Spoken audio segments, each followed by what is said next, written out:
आगे आगे हो जाओ, एक लाइन में आ जाओ सारे। तो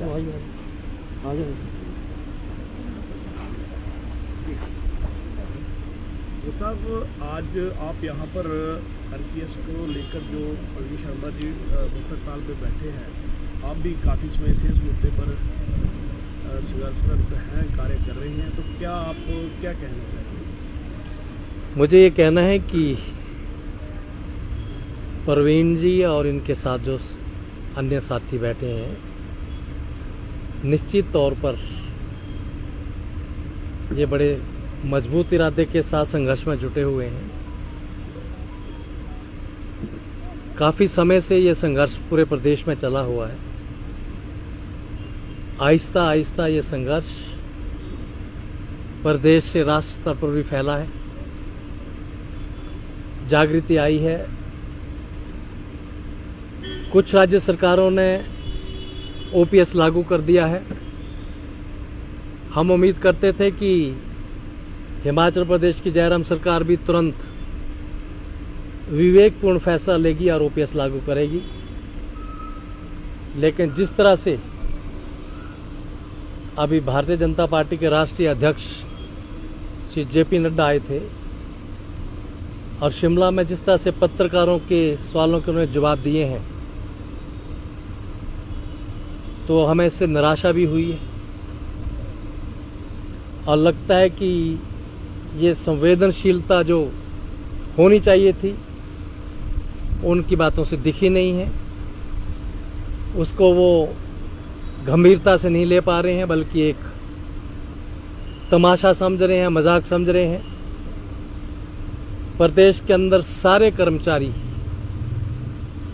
आज इस मांग को लेकर के एकजुट हुए हैं और फील्ड में डटे हुए हैं। मैं बधाई देना चाहूंगा सारे कर्मचारी संगठनों को। और आज श्री प्रवीण शर्मा जी और उनके साथियों ने ये जो बहुत बड़ा साहसिक कदम उठाया है, उनको मैं जहां इसके लिए बधाई देने भी आया हूं, उनके इस संघर्ष में अपने आप को शामिल करने भी आया हूं। निश्चित तौर पर विजय होगी। आज फतेहपुर में भी हमने धरना चलाया है। 387वां दिन चल रहा है वहां निरंतर धरने का, और वहां की जनता भी डटी हुई है। हमने संकल्प लिया है और इसी के तहत मैंने 5 अगस्त 2020 से अपने विधायक की पेंशन भी छोड़ी है और एमपी की पेंशन भी छोड़ी है और संकल्प लिया है जब तक प्रदेश के सारे एनपीएस कर्मचारियों को ओपीएस नहीं मिलेगी, मैं भी ये दोनों पेंशन नहीं लूंगा। और मैंने एक संकल्प और भी लिया है कि धरना भी जारी रहेगा और अपने घर तक भी मैं नहीं जाऊंगा।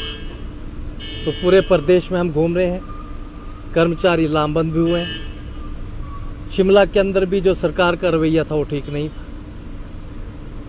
आज भी मैं यही कहना चाहता हूं सारे कर्मचारी भाइयों से कि सारे एकजुट होकर संघर्ष करें। 4-5 महीने का खेल है। हम उम्मीद करते हैं कि भगवान सद्बुद्धि दे सरकार को और चुनाव से पहले पहले ओपीएस लागू करें। लेकिन कर्मचारी भाइयों से मैं कहना चाहता हूं सरकार के आगे गिड़गिड़ाने की जरूरत भी नहीं है। ये सरकार जा रही है। 3 महीने के बाद तो आचार संहिता लागू हो जाएगी। अब ये लागू करेगी भी तो रिजल्ट तो अगली सरकार को ही देने होंगे, तो इसलिए इनके पीछे घूमने की जरूरत नहीं है। मैं बधाई देना चाहूंगा प्रवीण जी के और सारे साथियों को कि आपके संघर्ष का एक परिणाम तो सामने आया है। जो हम कहते थे कि एक देश में एक ही विधान होना चाहिए, अगर 2003 के बाद के कर्मचारियों का एनपीएस है तो विधायकों पर भी लागू करो। आज ये दावा मजबूत हुआ है और मजबूरी में ही सही, लेकिन ये कर्मचारी भाइयों का ही डर है कि विधानसभा के अधिवेशन में सरकार को एक फैसला तो लेना पड़ा कि जो सैलरी मिलती थी और उसके ऊपर इनकम टैक्स राज्य सरकार देती थी, आज प्रत्येक एमएलए की जेब से 3-3 लाख तो कटना शुरू हो गया। आप डटे रहे हैं, या तो ये पेंशन छोड़ेंगे तो तनख्वाहें भी छोड़ेंगे। या फिर आपको देनी होगी।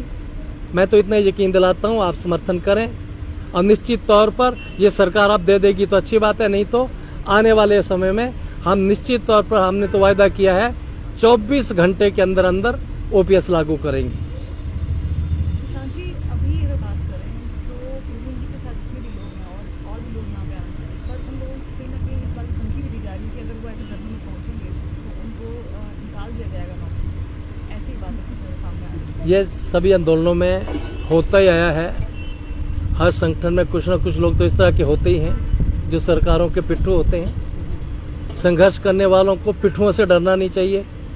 ये पानी के बुलबुले होते हैं, इसकी चिंता मत करें। मैं प्रवीण जी को और इनके साथियों को विश्वास दिलाता हूं, आप पर कोई कार्रवाई हम करने नहीं देंगे। आप पर कोई भी कार्रवाई करने की सरकार अगर हिमाकत करेगी तो हम आपके साथ खड़े हैं। आपको हर तरह से सहायता मिलेगी, चाहे कानूनी सहायता हो चाहे दूसरी सहायता हो। राजनीतिक प्रश्न करते हैं, तो जिस प्रकार से अभी चुनाव आने वाले हैं तो उसमें आपका क्या भविष्य में सभी सीटों पर आप इलेक्शन लड़ेंगे किस प्रकार? निश्चित तौर पर हमने एक क्षेत्रीय गठबंधन बनाया है, HRA उसका नाम है, हिमाचल रीजनल अलायंस। 4 हिमाचल के राजनीतिक दल और बहुत से NGO सामाजिक संगठन इसमें जुड़े हैं। मैं पूरे प्रदेश में केलांग से लेके रिकांगपियो काजा तक दौरा करके आया हूँ, संपर्क करके आया हूँ। अच्छे राजनीतिक लोग, सामाजिक लोग, रिटायर्ड कर्मचारी, अधिकारी, अफसर, सबसे संपर्क हुआ है। पहले दौर में एक अच्छा रिस्पांस आया है। अगले दौर में मैंने शिमला की प्रेस कॉन्फ्रेंस में 4 तारीख को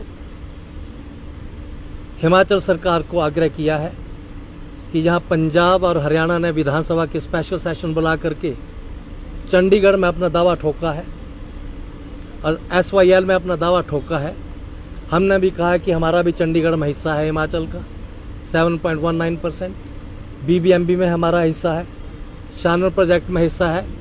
तो जयराम सरकार भी इसी हफ्ते के अंदर हिमाचल विधानसभा का विशेष सत्र तुरंत बुलाए और सारे जितने राजनीतिक दल हैं उनकी भी बैठक बुलाए और हम भी निश्चित तौर पर अपने हक के लिए लड़ें। अगर 15 तारीख तक जयराम सरकार हिमाचल में विशेष अधिवेशन नहीं बुलाएगी और सारे राजनीतिक दलों की बैठक नहीं होगी तो 16 तारीख को एक बहुत बड़ा संघर्ष शुरू किया जाएगा और जिसकी शुरुआत हम धर्मशाला से करेंगे 16 तारीख को 11 बजे।